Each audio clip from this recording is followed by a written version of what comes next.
You spent months planting. You woke up early, worked the land with your hands, waited for the right rain, fought pests, lost sleep worrying about frost.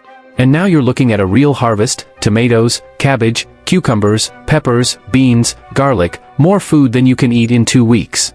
And here's the brutal truth no one told you when you started planting: the biggest threat to your harvest isn't pests, it isn't drought, it isn't cold.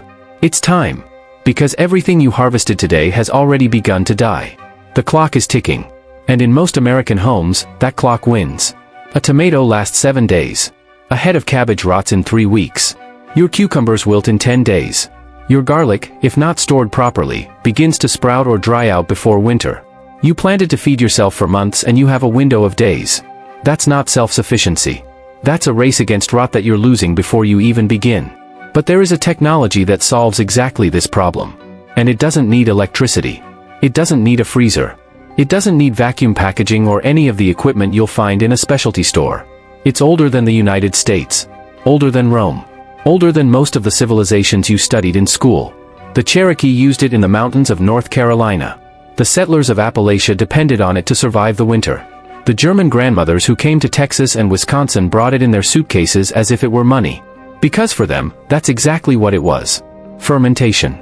Not the kind you associate with craft beer or expensive organic market kombucha. The kind that turns a cabbage into sauerkraut that lasts 18 months without refrigeration. The kind that takes your cucumbers and creates live pickles that keep in a cellar for a whole year. The kind that takes your August surplus and turns it into February's supply. This is what American farmers during the Depression knew that most people today have completely forgotten. And in the next few minutes, you're going to learn exactly how to ferment each vegetable in your garden, with what you already have at home, in exact proportions, with a process that never fails.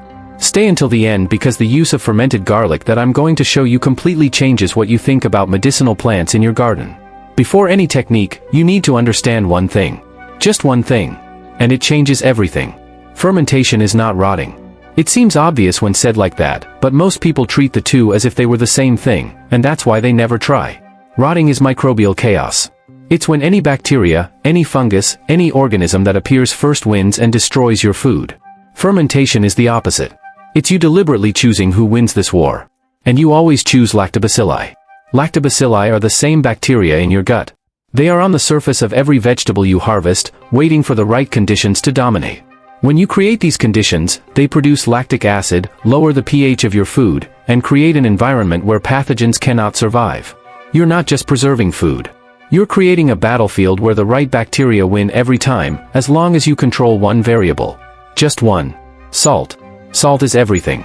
It draws moisture out of vegetables through osmosis, creates the brine where fermentation happens, selects the lactobacilli, which tolerate salt, and kills dangerous competition. The ratio you'll memorize today is simple: 2% by weight. For every pound of vegetables, 20 grams of salt. No scale? Approximately 1 level teaspoon for every pound of vegetables. And you see salt, kosher salt, or pickling salt. Never iodized table salt. Iodine kills all bacteria, including exactly the ones you need alive. Start with cabbage because sauerkraut is the most error-tolerant fermented food there is. Slice thinly, mix in the salt, and massage vigorously for 10 to 15 minutes. It's not gentleness, it's pressure. You're breaking down cell walls, releasing the water inside. When the cabbage has released enough liquid to submerge itself, you're done with the hard part. Put everything in a glass jar, push down until the brine rises above the cabbage, add a weight, a clean rock, a Ziploc bag full of brine, a smaller jar pressed on top, and cover loosely. The carbon dioxide from fermentation needs to escape. In 3 to 7 days at room temperature, you have sauerkraut. In 3 weeks, you have something that will last for months in a cool place with no electricity involved. The same process works for almost everything in your garden. Grated carrots, sliced beets, radishes, whole green beans with garlic and dill. Southern farmers called them dilly beans and they were a staple of the winter stockpile. Turnips, bell peppers. The rule is always the same: 2% salt, submerged in brine, weight on top, loose lid, patience. Cucumbers are special and deserve attention. They are fragile because they have enzymes at the flower tip, the end opposite the stem, that soften the cell walls over time and turn your pickle into a soft paste before you know it. Cut off that tip. Just a thin slice is enough. Place the whole cucumbers in the jar with garlic and dill heads. Add grape leaves, oak leaves, or radish leaves. The tannins in these leaves inhibit the enzymes and keep the pickle firm. Make a separate brine, 2% salt dissolved in cold water, pour until everything is covered, add the weight, and wait 3 to 5 days. The result has nothing to do with the industrial vinegar from the supermarket. It's alive, crunchy, spicy in a way that plastic jar will never be. Now comes the garlic. And here's the moment you need to watch carefully. Fermented garlic is one of the most underrated survival foods on the planet. Peel the cloves, put them in a jar, cover with 2% brine, and wait 3 to 4 weeks. What you get preserves almost indefinitely. It's easier to digest than raw garlic. It has antimicrobial properties enhanced by the fermentation process. And in a situation where antibiotics weren't available, and Appalachian farmers lived that reality every day, fermented garlic wasn't a condiment. It was medicine. It was what they applied to wounds. It was what they gave to children with throat infections.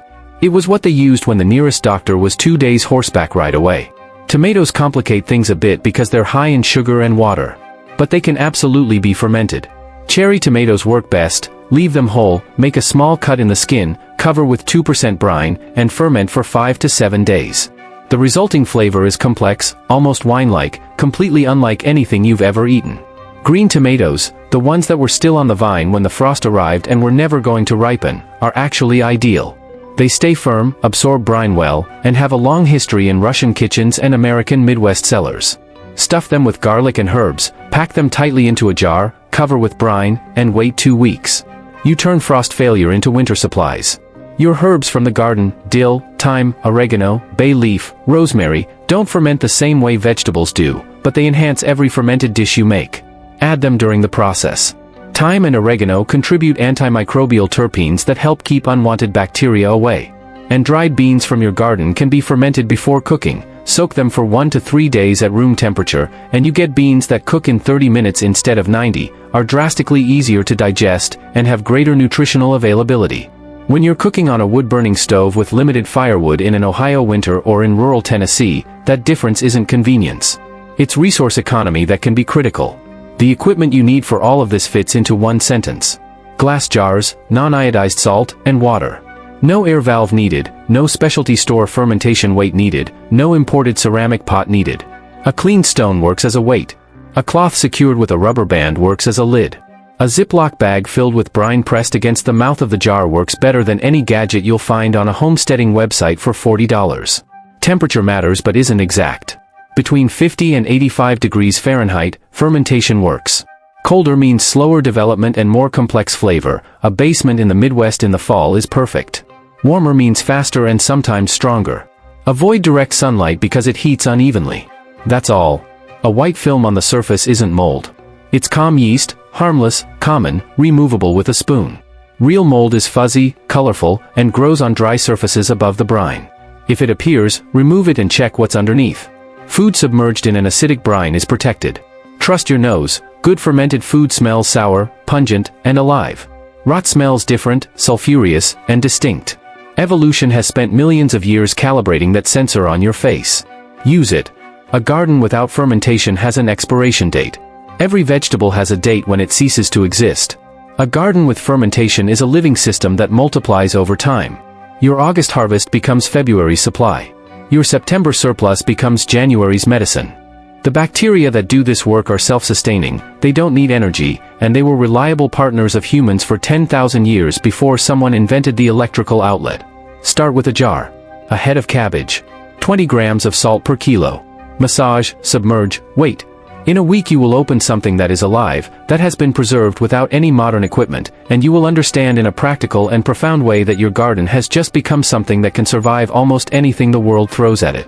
If this knowledge has changed the way you see your harvest, leave a comment below saying which vegetable you will ferment first. I take every comment seriously and respond.